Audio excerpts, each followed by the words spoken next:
In 1997, in the spring, we were finishing up the house at 22 Kingsbury Street, and it was time to find tenants. So the process that we had used for the first house at 5052 Green Street worked pretty well and recommended itself to me for future use. So once again, as we were working on the house at 22 Kingsbury Street, people would come by and ask us when the apartments would be available.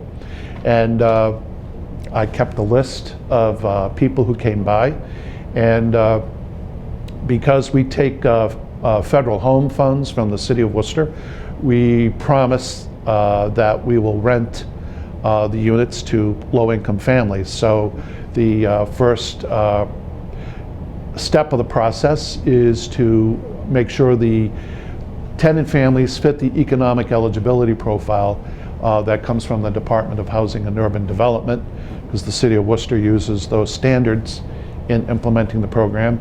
And then we try to assess the responsibility of the tenant family, that they will respect the property and also respect the other tenants in the building, as well as respecting the neighbors. So that's how that process went along. And we found our second batch of tenants the same way we found our first set of tenants, by listening to people as they were coming by and keeping records on people who are interested and how to reach them. And when it came time to rent out the units, we got in touch with a number of families and chose ones that fit the profile that we were interested in. The house at 22 Kingsbury Street is called Crusader House.